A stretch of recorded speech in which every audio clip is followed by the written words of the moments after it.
Hey everybody, my name is Cade and welcome back to Chunks and Chats. Today I want to talk about my experience buying cars.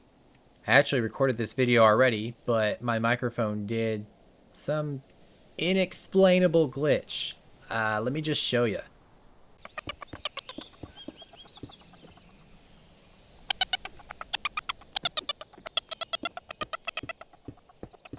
Yeah. Um, I don't know what that was, but we're just gonna try again and see what happens. But yeah, I built the house. I was going to be doing that in front of you guys, but uh, oh well.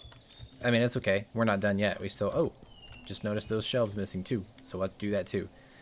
Yeah, anyway, um, I don't really want to retake the video. I feel bad, but like, what are you gonna do, you know? So, yeah, I'm just gonna talk about that, whole thing over again. This is a lighthearted video. Nothing too deep, nothing too emotional, just because I've had a lot of strong emotions this week, and I kind of want to take it easy, talk about something simple. So, yeah, we're gonna talk about my experience buying a car.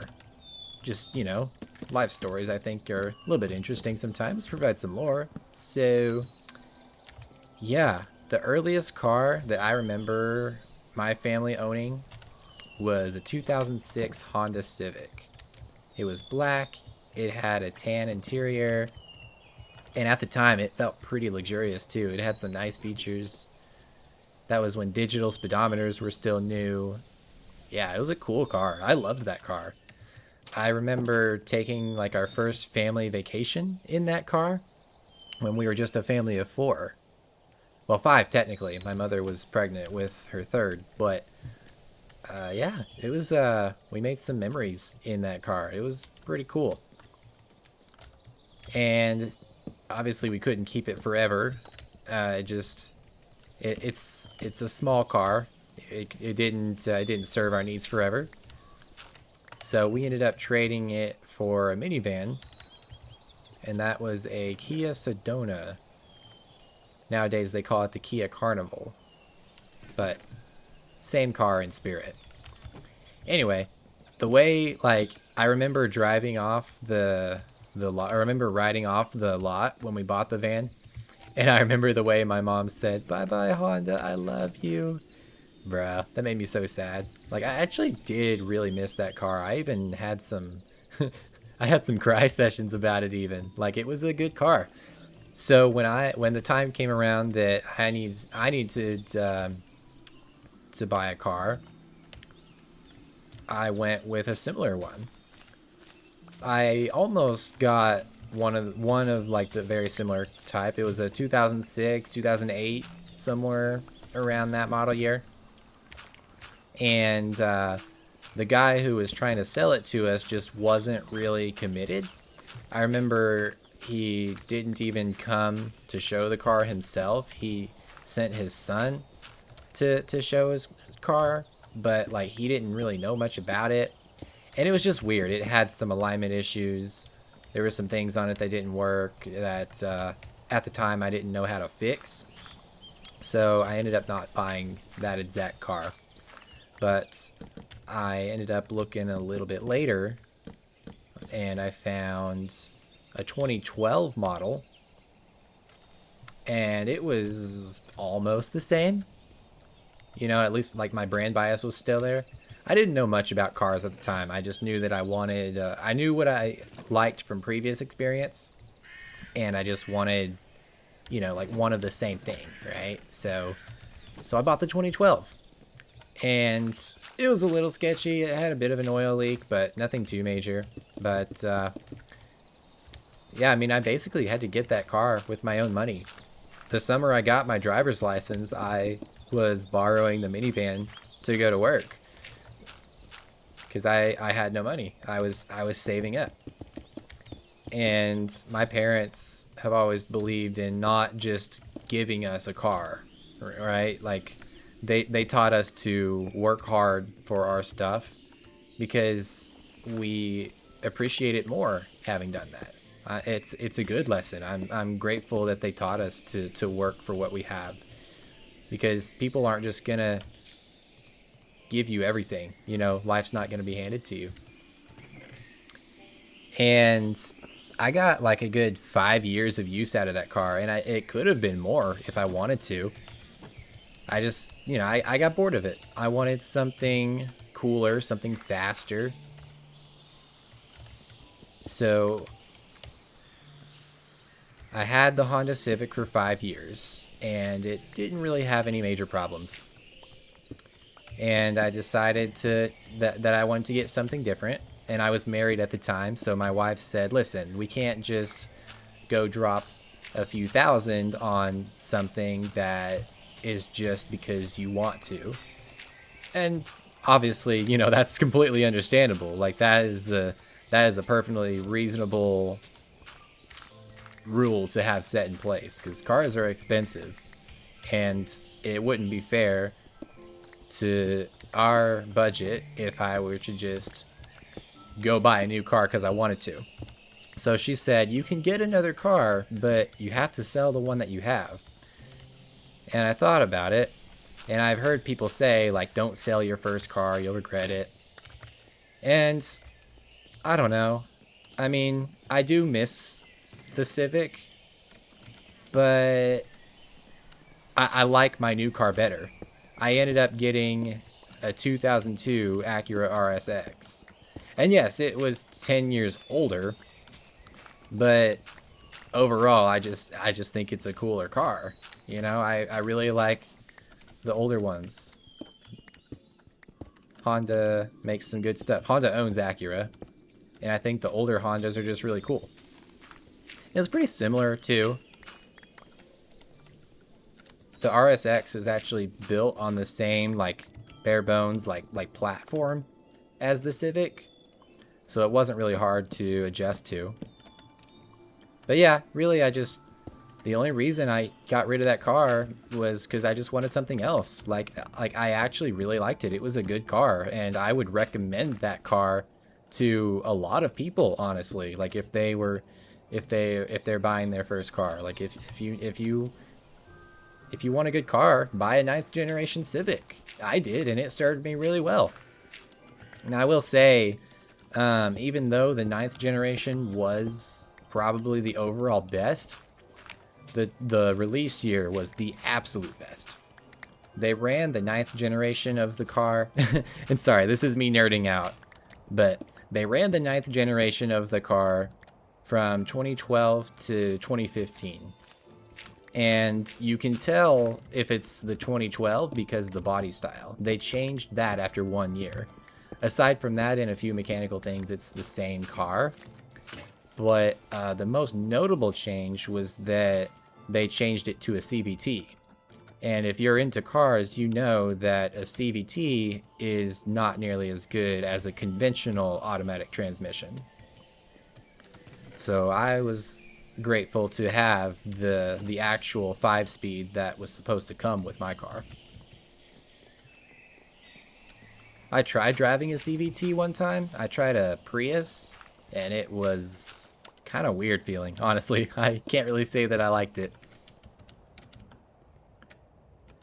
But I remember one of the last experiences with my Civic was I spent a whole day having to fix it. And like I said, it didn't really have any reliability problems. It was a really good car. But the starter went out one day, and I couldn't get home from church. And even though my dad had plans that day, he set aside his whole day to help me diagnose the problem, go get a new starter, and change it. And I really appreciate him doing that for me, because it was a good learning experience. And I mean, we literally were there all day. Like, I couldn't take my car home. I could have been picked up, but then I'd have to leave my car in the parking lot overnight. And I had to go to work the next day. And I wasn't gonna want to be without a car, because it would be a long way if I rode my bike. And so, yeah, it was a good car. I made a lot of good memories in my Civic. I am sad that I had to let it go, but I'm so much more grateful for the car that I have now. But like I said before, it's a classic, so a lot of the parts have gotten old and I've needed to replace a whole bunch of it, but it's doing pretty good as of lately. I've fixed pretty much everything. Like, I've done everything except, like, fully take apart the engine and transmission. But, like, as far as, like, the devices go, the sensors and things like that, I mean, I've replaced so many parts on that car. I've done the radiator twice. I don't want to talk about that. I've done the thermostat. I thought I was gonna have to do the starter, but that was just a battery thing. So thank goodness. I've done all the lights. I could go on and on, but I won't bore you with the details of what I've done to fix that car. The point is, I trust it now. It runs better than it did when the previous owner sold it to me. And it's now my only car because, you know, I couldn't afford to have the RSX and the Civic at the same time. And like, I mean, I basically owned 3 cars because, I mean, there was my wife's car in the mix as well. So I was sad to let it go, but I definitely got my money's run for it. I mean, I paid $5,000 for it when I bought it, and I sold it for $4,000. So if I can do some girl math, I only paid $1,000 for that car and used it for 5 years. That's a pretty good deal if you ask me. Or you could say I just bought my current car for, well, actually, you know, I'm not going to say. I'm not going to say how much. I'm not going to say how much I bought my current car for. That's a little bit personal, but it was a fair price. I will say that. And I think to the state that I've fixed it up to, I've definitely doubled its value, hopefully. But it doesn't matter. I don't really intend to sell it anytime soon. It's not my dream car, but I'll definitely hang on to it for a long time. My dream car is an Acura NSX, a step above the RSX. That's a totally different car. It actually was made to compete with the Ferrari Testarossa. And the famous race car driver, Ayrton Senna, actually drove both. He drove the Testarossa, he liked it, and then he drove the NSX and loved it.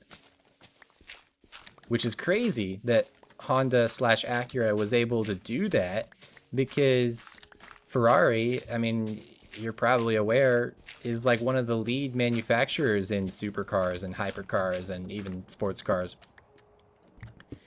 And honestly, I don't respect Ferrari as a company. I don't agree with their ethics. I do like their products though. Like, I don't think they've made a single bad car, you know? Honda may be my favorite brand, but there are some cars that they have that I don't really like. But I like all the Ferraris. They're really cool. Even the controversial ones, the new ones, they're not too bad. There is one that recently came out that I have mixed opinions on, but I don't hate it. I don't know. But that's just me nerding out. I could talk for hours about cars, and half of y'all wouldn't understand what I'm saying because it's a very niche interest. But yeah, I do miss my first car, but I'm glad for what it gave me. And I love my current car even more. And if I have kids one day, maybe I can pass it down to them. I think that would be really cool. And my best friend, when we met, he didn't really know anything about cars. He was driving a Chevy Equinox, which, no offense, but if you're driving a Chevy Equinox, you probably don't have very good taste in cars. But then I taught him everything I know about how to fix stuff and like what cars are better than others as far as like reliability goes or performance goes.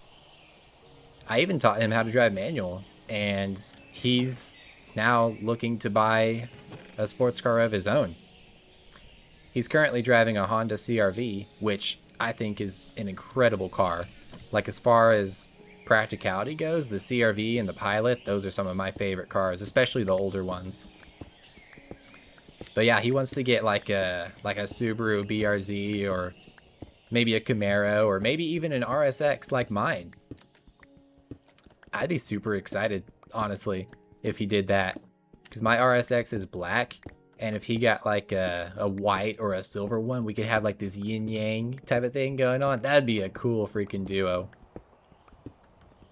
But yeah, that's my experience with purchasing and owning cars. It's definitely more of an emotional feeling than people give it credit for, but I don't know, it's, you know, cars come and go. They're machines.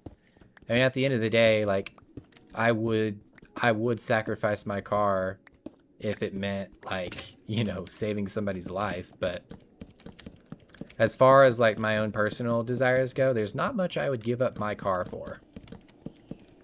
Like I don't want to just like sell it and get a different one. You know, that's my car. I've put my time and effort into it, my literal blood, sweat, and tears into that car. It's so much more exciting when you get something cheap and you fix it up yourself instead of having a new one. Because a new one's more expensive. I don't really agree with a lot of the technology that they put in cars nowadays. You already know my opinions on that. We had a talk about that a couple weeks ago, but yeah, I don't know. I don't know. Cool stuff though. Cars are very fascinating. I could go on and on about them, but I won't, because this is the Minecraft channel, not a machine, not a car channel. That's a different thing for another time. But yeah, appreciate you guys hanging out and just listening to this random life story of mine. Sometimes it's fun to just talk about stuff we've gone through. Maybe you have an interesting experience with buying or selling a car. I'd like to know. Maybe you have a car that means a whole lot to you. Maybe you've given your car a name, made it part of your family. Some people consider cars like, I don't know, friends, pets. I don't know. I'm not really sure. I don't understand that part, but it's a thing. It's a thing that people do. So, but yeah, I'll go ahead and log out for now. Hopefully the video's saved properly this time and I don't sound like a scratching record or whatever you want to call it. But yeah, cool. I'll see you guys later. Thanks for watching. Bye for now.